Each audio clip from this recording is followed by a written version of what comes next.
Hey everybody, Tom Lester on with Mass Live, and I'm here once again with Celtics beat writer Jay King. Jay, how you doing? How's the Celtics beat treating you right now? It's pretty quiet right now. Yeah, As you know, it's the middle of July, man. Anything could happen soon, but right now, very, very quiet. absolutely.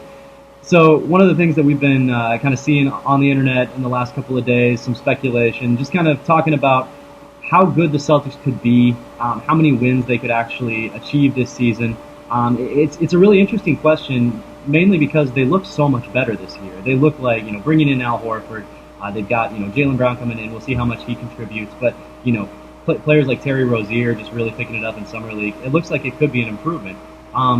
What do you kind of think is a realistic window for the Celtics this season as far as wins?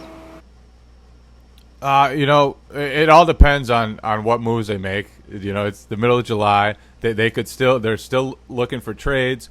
But if the roster stays kind of similar to what it is now, I'm predicting about 53 to 55 wins. We'll go with 54. And I think because Horford will help out. If you go to basketballreference.com, the Celtics actually underperformed based on their point differential last year. They had the statistical profile of about a 50-win team. And I think Horford will make a big difference on both ends. I think they should jump into the top 10 offensively from 13th last season. I think their number 4 defense definitely didn't get worse, Yeah. although rebounding could be an issue. I think, and then another big factor to me compared to last year is last year the Celtics started they were 500 after 38 games. And during the 38th game, which was against New York, they kind of settled on going to smaller lineups.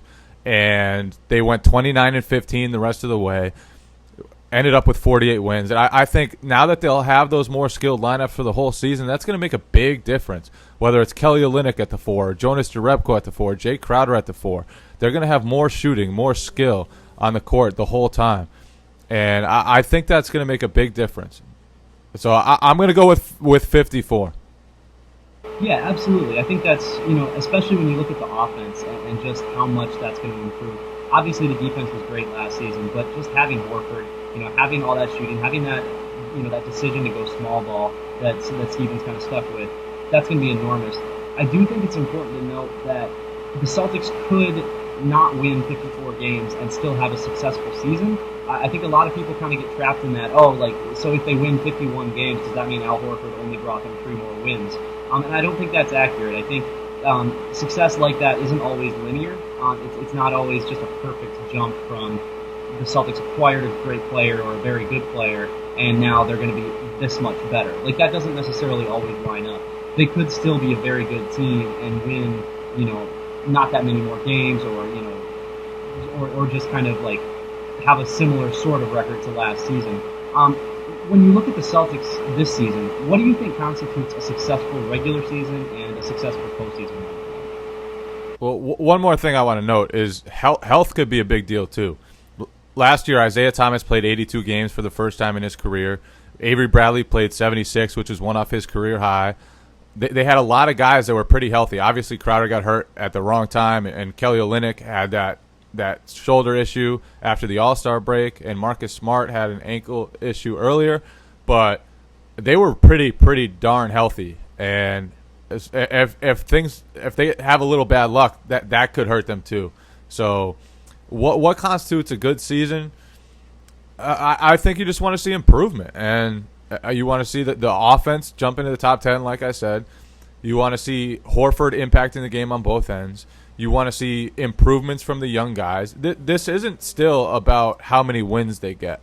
Right now, they're not contenders. The Golden State Warriors, the Cleveland Cavaliers, the San Antonio Spurs are all on a different level. As good as the Celtics have gotten, I think they're still fighting for second place in the East behind the Cavs. And, Jay Crowder said it last week to you. He wants to make it to the Eastern Conference Finals. And I think that's a good goal for this team if they do go into the regular season as presently constituted. Yeah, I agree. I do think that the Eastern Conference Finals, that's a lofty goal. That's a tough spot to get to, and I think if the Celtics get a lot better this season and set themselves up well for next season, that could still be a successful season even if they don't make the Eastern Conference Finals. I think there are areas that they can hit, there are improvements that they could make that could still make this season successful even without achieving like sort of these really tangible, they need to win 58 games, they need to get to the Eastern Conference Finals. I think there are areas that they can hit that would still allow this season to be considered, a successful season. Yeah, and you'd love to see Jaylen Brown play well. You'd love to see Marcus Smart take at least a mini leap. You'd love to see Kelly Olynyk do the same. So there are a lot of different factors that could go into it, and obviously you want at least one of those young guys to establish himself as a really good player moving forward.